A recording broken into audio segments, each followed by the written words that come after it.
history, apologetics, and current events. From the housetops, coming up next. The following is from the Housetops publication, The Martyrs of the Spanish Civil War. The word martyr brings to mind an image of heroic suffering, death, and ultimate victory in God's name. One's mind goes back to the early ages of the Church and persecutions waged by the Roman emperors. Death came by sword, a volley of arrows, or agony in the Colosseum, witnessed by thousands. More than 1,700 years have passed since the Roman Empire ceased to persecute Christians. By the year 476 A.D., the empire itself had been blotted out of existence. The church it sought to destroy survives, however, and flourishes to this day. It remains strong in the assurance of Christ that he will stay with us all days, even to the consummation of the world, Matthew 28, and that the gates of hell shall never prevail against this church. The 1930s are marked in most American minds by the Great Depression, yet in this decade, the church in Spain was suffering a persecution which would increase the population of heaven 1,000-fold. The martyrs of this time have truly earned their place beside those of early Rome, or indeed any epoch in church history. Leading up to this bloody persecution of Catholics and the Catholic Church was Spain's political instability, which began in the 19th century with liberal ideologies, socialism and communism gaining traction.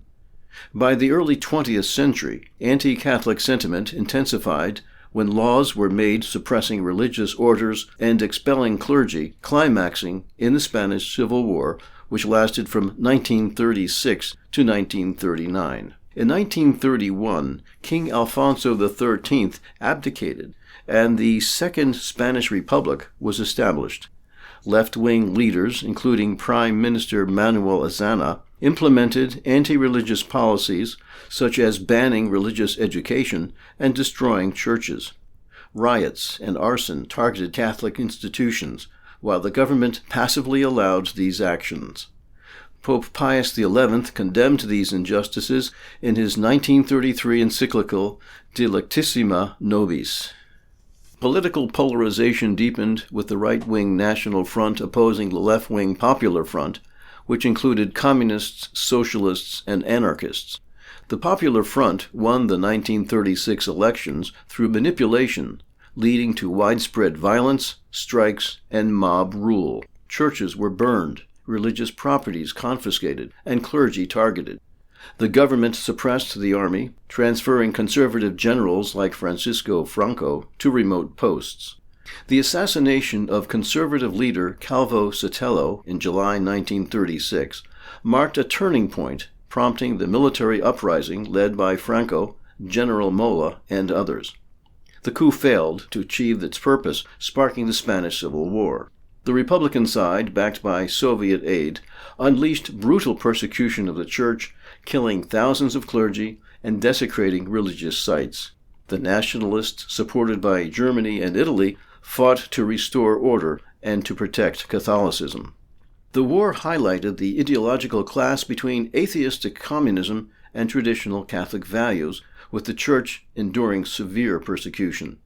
Despite the horrors, the nationalists ultimately prevailed, preserving Spain's Catholic identity under Franco's leadership. Prior to the war, on October 4, 1934, revolution swept the area from Madrid to Catalonia through the Asturias. Though quickly suppressed in cities, the rural areas were harder to control and remained in the violent hands of the revolutionaries for 15 terrorizing days. 33 priests and religious lost their lives, as well as numerous civil guards, officials, and members of Catholic Action. Notable among these martyrs were the 8 brothers of the Christian schools and the Passionist priest, Father Inocencio de la Immaculada. For the next 2 years, Spain went through a series of unrest due to the subversive political parties of socialists, communists, and left-wing Republicans planning a full-scale revolution. It was not long before the old government system began to break down and was replaced by a communist takeover. Then came a reign of terror. Strikes in major cities were carried out by anarchists. Mobs ran wild. More convents, churches, and schools burned as policemen and military officers stood by, forbidden by the new government to intervene. In the 6 weeks, 178 buildings were burned across Spain, and 197 others were pillaged. Anarchy was in effect ruling Spain. There still remained in Spain those who valued their freedom and faith to fight and die for them. A few high-ranking officials in the military began secret communications regarding a military uprising to recapture the government. General José Sanjurjo, exiled in Portugal, General Emilio Mola, and General Francisco Franco were the leaders.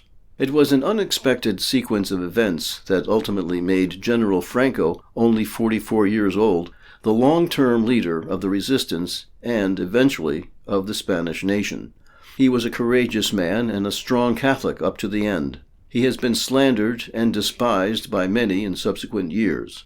Some of the decisions he made remain open to question, but his intention was always to preserve Spain as a nation. He rescued it from the fear and lawlessness of anarchy and communism and retained the freedom of the Church.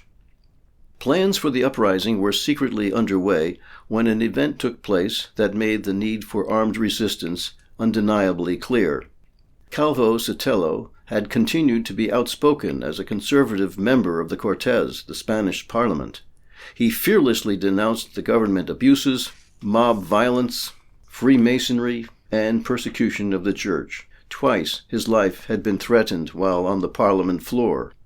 In reply, he answered, quote, "I recall the answer given by St. Dominic of Silos to a Spanish king, 'Sire, my life you may take from me, but more you cannot.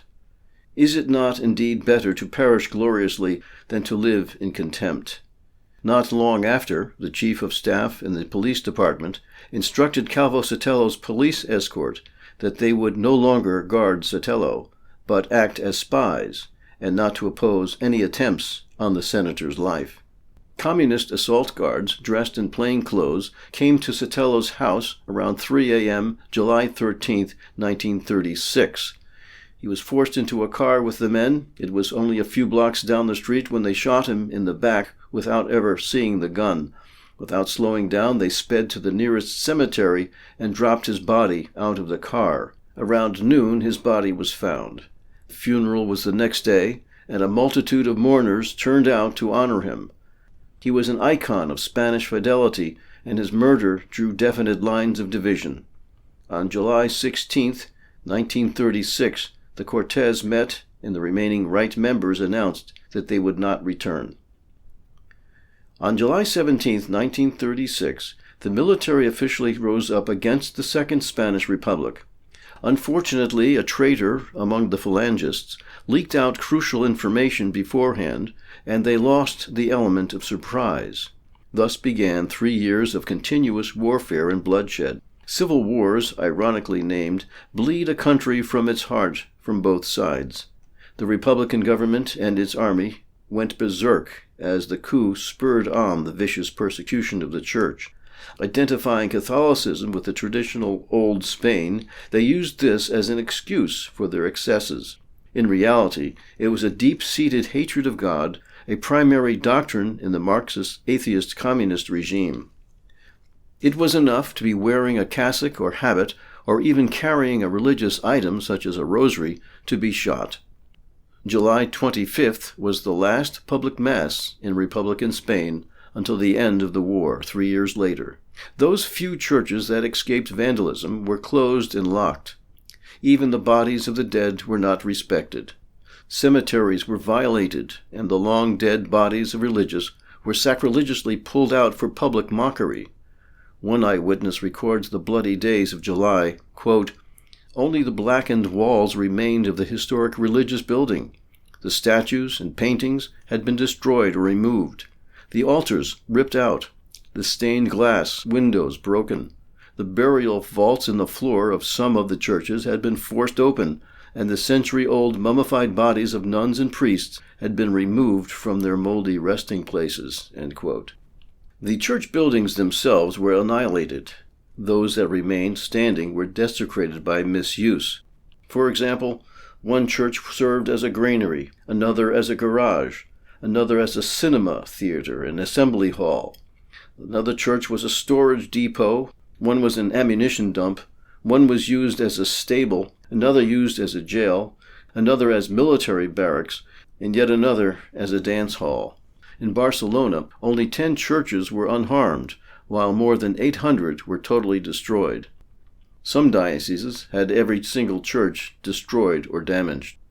The death toll over the 3 years of war rose upwards of 250,000, but an estimated 10% of these were non-combatants. More than 7,000 priests and religious gave up their lives during this time, the majority within 3 months. The number of laymen and women who died for the faith alongside them will never be known. Within 1 week, 6 bishops of Spain were killed. The French Revolution pales in comparison with its 2 bishop martyrs during the September massacres. Before the end, 7 more Spanish bishops laid down their lives for a total of 13. Entire monasteries, convents, and seminaries were wiped out of existence in the mad fury of bloodshed. The Diocese of Barbastro counted 123 of its 140 priests among the deceased, that's 88%, and the secular priest martyrs across Spain numbered more than 4,000. We'll be back with more from the housetops after this break. This is Brother Christopher from St. Benedict Center and Brother Patrick Joseph. You are listening to WQPH 89.3 FM, Queen of Perpetual Help Radio. You can listen to From the Housetops on the WQPH app. Check us out or listen live at 4:30 and also in the morning at 10:30 on Sundays for the From the Housetops radio show. Our job is to get ourselves to heaven and to take as many people as we can with us. That is why there's a WQPH. Please consider being a sponsor or an underwriter for these broadcasts. Visit WQPHradio.org or contact Marianne at 617-459-8735. 617-459-8735.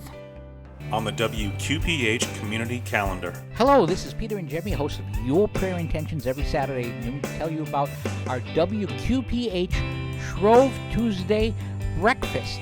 This year it's going to be Wednesday, February 17th at St. Bernard's Parish at St. Camilla's Church.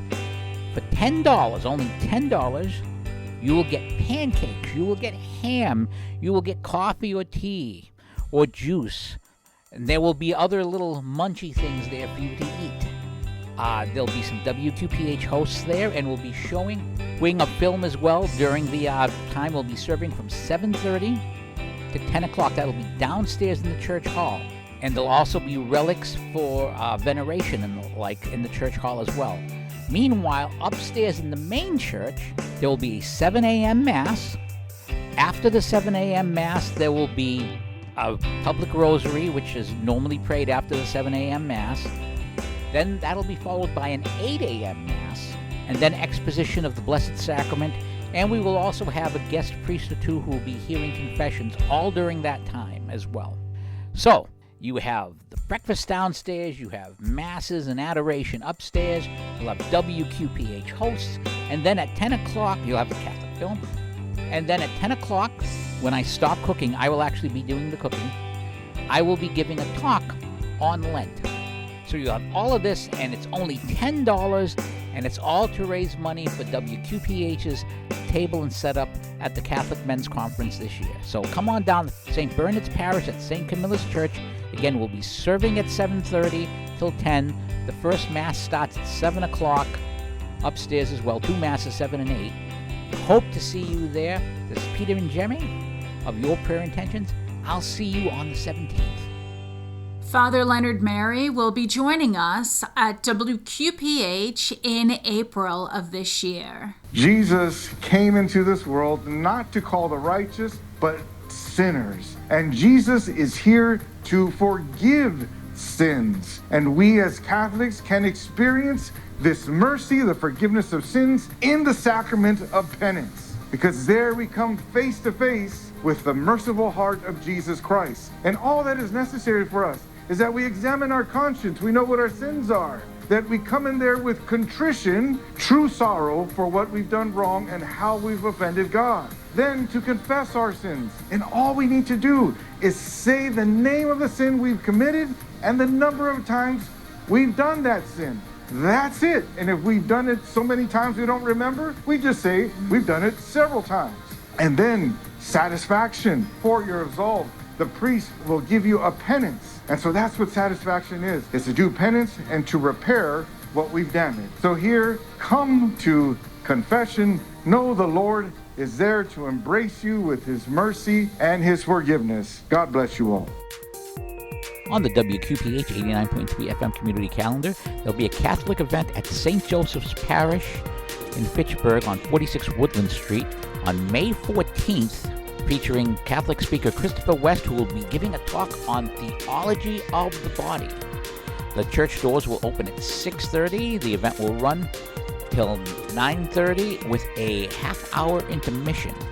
You can get tickets in advance for $25 or $30 at the door, and you can also get tickets online at athlontickets.com/thewellfitchburg.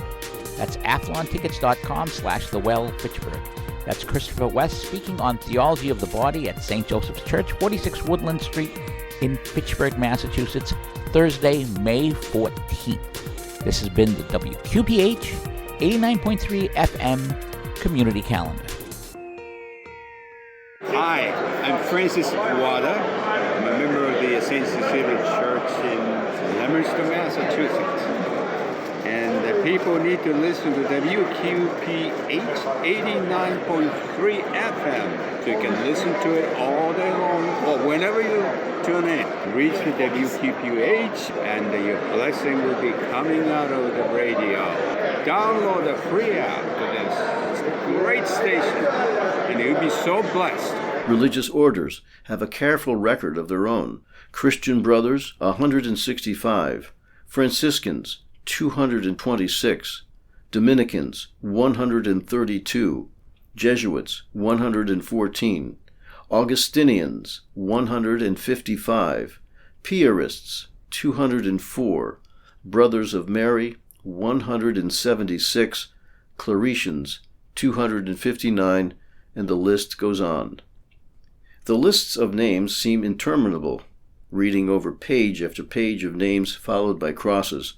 Yet each name is a soul with its own tale of love, sorrow, sacrifice, pain, and ultimate victory for Christ. Many of these stories will remain hidden in the omniscience of God until the final judgment. Some, however, we are privileged to know in order to strengthen our own faith. Those that remain shine with the glory of God's grace, embracing weak human nature and raising it up to ennoble it. A rosary, a scapular, or a prayer book was enough to purchase for them unimaginable suffering and torture. These are truly saints and heroes of our times. The war dragged on for 3 horrifying years, though the most incredible fury was doubtless during those first 3 months.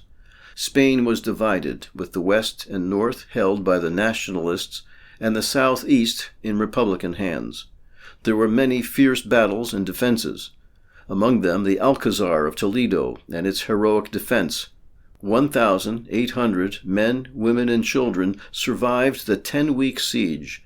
Their heroism will always be remembered. Russia continued to lavish aid on the Republican side. The global media coverage was entirely pro-Republican and often blatantly false. The nationalists were in desperate need of ammunition, arms, and especially airplanes. General Franco turned to the only nations that would consider helping him: pre-World War II Germany and Italy. He has been highly criticized for this and even accused of pro-Nazi sympathies. Hitler himself was under none of these delusions. When World War II began, Franco refused to join either side. His country had already been bled by the previous 3 years of war. He refused Nazi troops passage over Spanish territory to the Straits of Gibraltar and North Africa. This lack of cooperation cost the Nazis a valuable territory.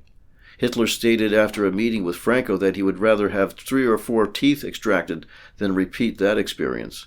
After the war, one of the German generals recalled the treachery of Franco, who from then on was more accursed by Hitler than either Churchill or Roosevelt.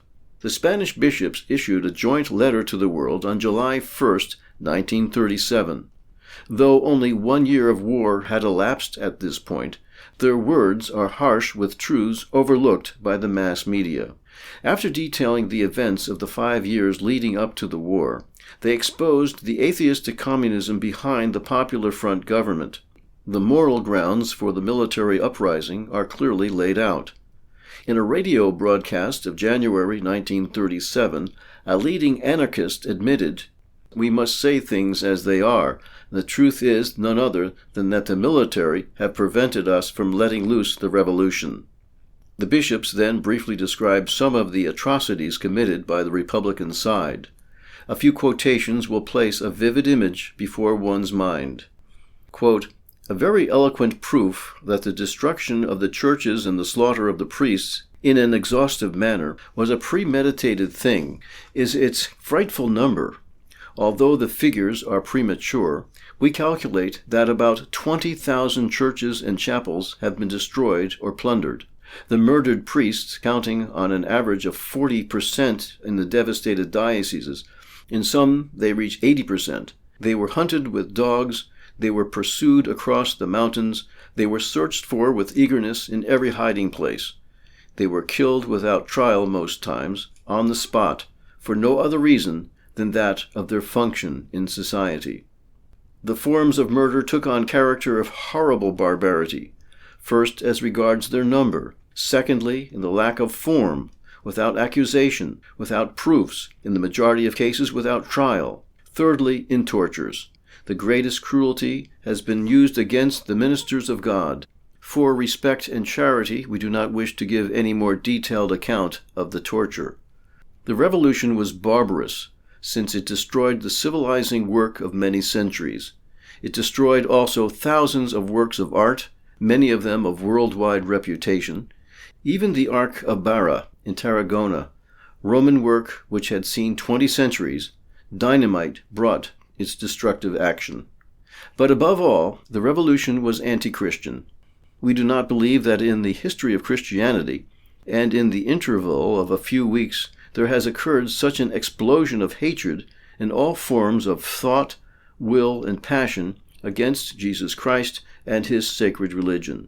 So great have been the sacrilegious ravages suffered by the Church in Spain that the delegate of the Spanish Reds sent to the Congress of the Godless in Moscow was able to say, "Spain has surpassed in great degree the work of the Soviets, as the Church in Spain has been completely annihilated.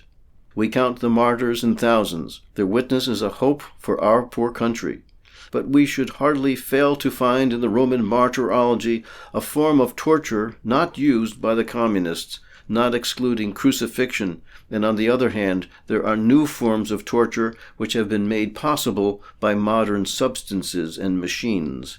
The hatred against Jesus Christ and the Blessed Virgin has reached paroxysm, and in the hundreds of slashed crucifixes, the images of the Blessed Virgin bestially profaned, in the lampoons in which the Mother of God is sacrilegiously blasphemed, in the vile literature of red trenches, making fun of the divine mysteries, in the repeated profanation of the sacred host, we can glimpse the hatred of hell incarnated in our poor communists.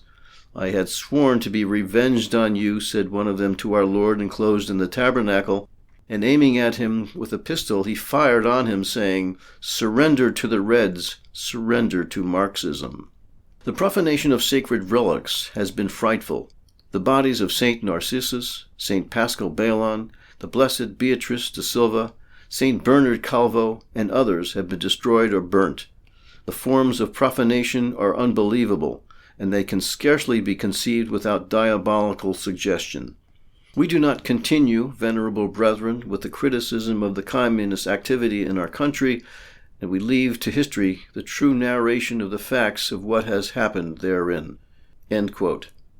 It is to be remembered that the 43 bishops who signed the document were eyewitnesses to all they enumerated above. Bishop Marcelino Olaqueya of Pamplona one of the signatories of the letter, spoke these memorable words to members of Catholic Action who were going to the front lines. Quote, "Let hate die. You go forth for your country, but remember and follow the words of Christ. Forgive them, for they know not what they do." We cannot be like our brothers on the other side, those blind brothers with poisoned minds who know nothing of pardon.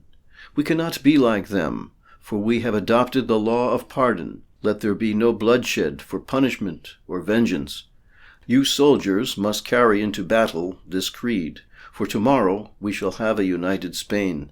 There will be neither leftists or rightists. There will be no bitter parties. We will resume relations of brothers. In 1987, Pope John Paul II beatified the first group of these martyrs. In the succeeding 4 decades, over 3,000 martyrs have joined them as officially recognized by the Church. As Christ said, "Greater love than this no man hath, than that a man lay down his life for his friends." John 15:13. Choosing him as their first and greatest friend, these preferred to lay down their lives rather than deny him. It was this love of Christ for which they were all killed. As one journalist succinctly remarked 25 years after the war, no one goes to his death singing if he believes he is dying for capitalism. Political parties will change as governmental systems rise and fall with succeeding generations. The truth, however, will always remain in the Catholic Church, founded by Christ, the way, the truth, and the life.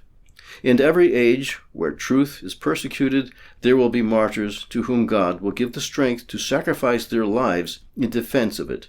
May we join the battle cry and prayer of these heroic men and women as they shouted, "Viva Cristo Rey! Long live Christ the King!" From the Housetops Radio is produced by the Slaves of the Immaculate Heart of Mary of St. Benedict Center, Still River, Massachusetts. The purpose of From the Housetops Radio is to inspire a deep love and zeal for the Catholic truth by proclaiming the Church's traditional faith and morals in a clear, uncompromising manner. Please join us in attaining our goals by praying for this apostolate and spreading the word about From the Housetops Radio. For more information about the Slaves of the Immaculate Heart of Mary, visit www.stbenedict.com. That's SAINT Benedict.com, all one word. Well, that concludes our program for this week. We hope you've enjoyed listening to From the Housetops Radio. That which you hear in the ear, preach from the housetops. Until next time, God bless you. From the Housetops is produced by the Slaves of the Immaculate Heart of Mary, Still River, Massachusetts.